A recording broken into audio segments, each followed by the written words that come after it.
In this video, I want to continue a conversation that I've been having about imposter syndrome. And today, I want to address one thing that you can do in order to help minimize imposter syndrome. And that thing is to learn how to ditch the comparison. But before you can do that, you have to understand how comparison really messes you up when it comes to imposter syndrome. But in case we haven't met yet, my name is Sarah Doody, and I'm a user experience designer and entrepreneur. And one of the things I do is help people of all stages of their career, especially in the fields of user experience, product development, and design, learn how to become more mature and thoughtful designers. And one of the key things to that is learning to not just make your deliverable or know your software or memorize processes,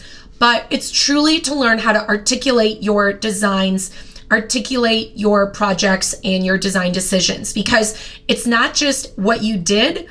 It really makes you stand out when you can explain not just what you did, but why you did it. And that's what I do over in my program, the UX Portfolio Formula. But today, I want to continue that conversation about imposter syndrome. So if you're new, you might want to check the link below because I have a whole playlist of different videos related to imposter syndrome. But today, let's talk about the impact of comparison. And I want to jump over to my slides because I'm super visual and you probably are too. And I find these help me kind of process this and make a little bit more sense of it.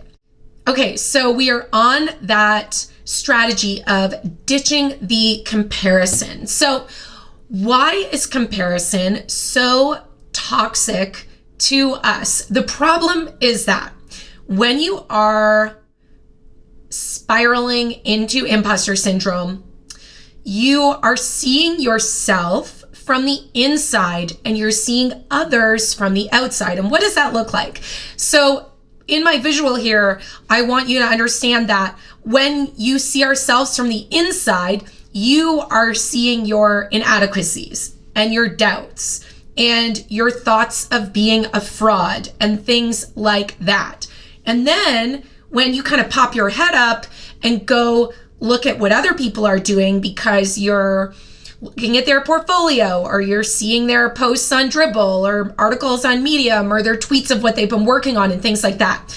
And when you see others from the outside, what you see is all of their success, all of the things they've mastered, all of their confidence, all of the amazing things that you see from the outside. And that is creating a false sense of reality because what's missing is what happened inside their head. What is the backstory? What was the process that they went through? How long were they working on this thing? How many other versions were there before they arrived at that? And that's the problem that happens with comparison, because oftentimes you forget that that success, that deliverable, that thing is just the tip of the iceberg. You're forgetting everything else that they went through to get to that. And in reality, we are all the same. We all have that stuff going on in our head. Those people see themselves from the inside as the same way that you probably see yourself. And when you can kind of understand that and remember that, it then makes that comparison a little less jarring, I guess. And the reason this happens is because we don't talk about it.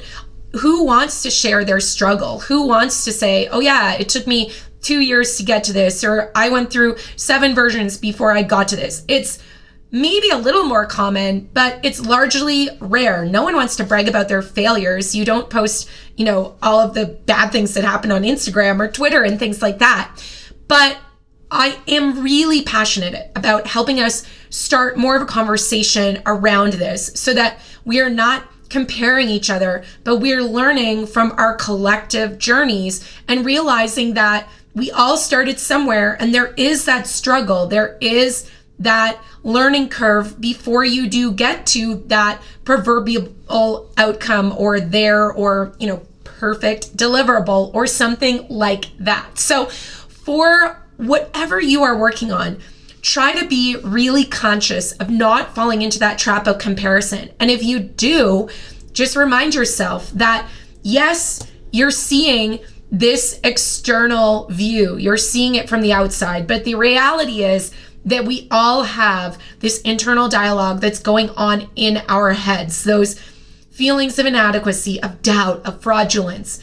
And when you can accept that, it makes it a lot easier, but we can only accept it if we actually start talking about it. So in the comments below, I would love to hear what you've done to try and minimize some of this comparison that is happening. Do you try and limit the amount of time you spend cruising design sites or reading articles or just sitting there looking at Twitter? I find for myself, I actually deleted Twitter from my phone, and then I have to consciously log into it on my mobile device.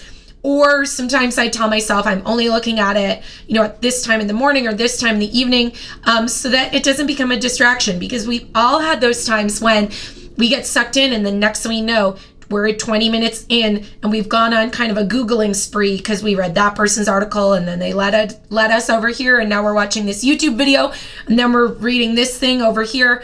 And then it's like bricks, and you're stacking them on top of yourself and you're sinking lower and lower, and you're feeling more and more inadequate. But if we can talk about it, and if we can realize we're all facing this internal similar dialogue, then it makes it a lot easier. So leave a comment below and let me know what you've done to deal with comparison, or what you're going to do in the future. And I will talk to you soon.